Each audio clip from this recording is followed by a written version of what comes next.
English में एक कहावत है, to get caught in one's own trap, जिसका मतलब है कि खुद के बनाए जाल में फंसना। लगता है ये कहावत आजकल भाजपा सरकार पर काफ़ी सूट कर रही है और वो अपने ही बछाए भ्रष्टाचार के दलदल में खुद ही फंसती जा रही है। अब आज के उत्तर प्रदेश के पीलीभीत की घटना को ही ले लीजिए, जहां केंद्रीय मंत्री जीतन प्रसाद जी की गाड़ी कीचड़ में फंस गई थी।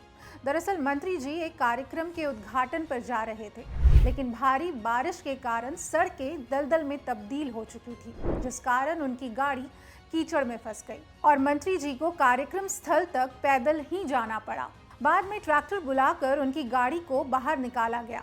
यह घटना मामूली लग सकती है, लेकिन इसकी तस्वीरें और वीडियो इस बात का प्रतीक है कि डबल इंजन सरकार के दावों की असलियत कितनी खोखली है। जिन सड़कों पर एक केंद्रीय मंत्री नहीं चल पाए, सोचिए उन रास्तों पर आम जनता, ग्रामीण महिलाएं, बीमार बुजुर्ग और स्कूल जाते बच्चे कैसे चलते होंगे। हर बार की तरह इस बार भी सरकार ने इसे अचानक हुई बारिश का नतीजा बताया होगा, लेकिन असलियत यह है कि ये हालात अचानक नहीं, लगातार हो रहे हैं, क्योंकि योजनाएं सिर्फ फाइलों में बनती हैं, जमीन पर नहीं उतरती।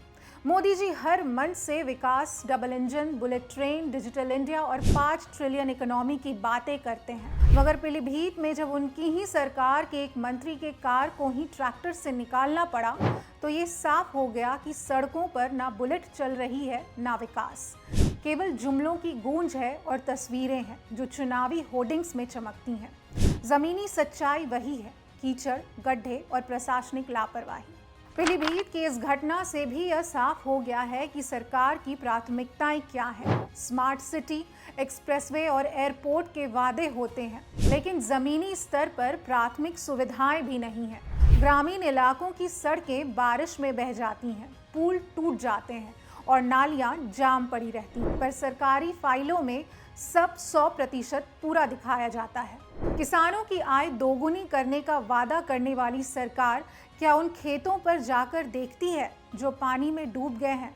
क्या वह जानती है कि बारिश के कारण टूटी सड़कों से जब एम्बुलेंस नहीं गुजर पाती तो एक माँ अपने बच्चे को खाट पर लाद कर ले जाती है?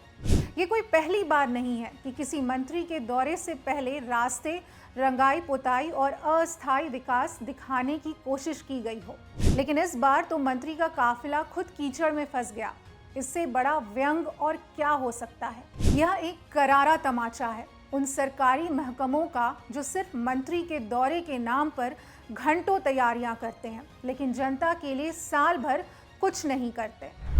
इस घटना में जीतन प्रसाद की परेशानी नहीं, बल्कि उस व्यवस्था की पोल खुली है जो सिर्फ दिखावे के लिए काम करती है। मंत्री ने जिस AI डेटा लैब का उद्घाटन किया, वहां तकनीकी शिक्षा देने की बात की गई। सवाल यह है कि जब बुनियादी ढांचा ही कीचड़ में है, तो टेक्नोलॉजी कहां से पनपेगी? बीजेपी की डबल इंजन सरकार के जितने विज्ञापन टीवी पर दिखते हैं, अगर उतना पैसा सड़क निर्माण में लगाया गया होता तो शायद ये हालात ना होते। सवाल यह है कि क्या केवल चुनाव जीतना ही सरकार का उद्देश्य रह गया है? क्योंकि काम तो नजर नहीं आता, केवल प्रचार ही प्रचार है। जब एक मंत्री का काफिला फंसता है तो ट्रैक्टर मिनटों में पहुंचता है, रास्ता खाली करवा दिया जाता है, लेकिन जब आम आदमी सड़क पर फंसता है तो प्रशासन कहता है, आपका कॉल हमारे लिए महत्वपूर्ण है, कृपया प्रतीक्षा करें। यह घटना केवल एक खबर नहीं, बल्कि एक प्रतीक है उस विफलता का जिसे सरकार अपनी उपलब्धि बताने में तुली है। जनता अब समझने लगी है कि चमचमाती योजनाओं के पीछे असल जिंदगी कीचड़ में धसी है। जब मंत्री के लिए सड़कें नहीं बन सकी तो गाँव के लिए कैसे बनेगी? क्या तकनीकी शिक्षा की बातें तब तक बेईमानी नहीं है जब तक बुनियादी ढांचा ही ध्वस्त है? क्या ये अच्छे दिन की वही तस्वीर है जिसका वादा 2014 में किया गया था? पीलीभीत की कीचड़ में जीतन प्रसाद की नहीं, बीजेपी सरकार की नीतियां और घोषणाएं धंसती नजर आई। ये हादसा एक मौका है सरकार के लिए, अफसरशाही के लिए और हम सब के लिए कि अब दिखावे और प्रचार की जगह हकीकत से सामना किया जाए।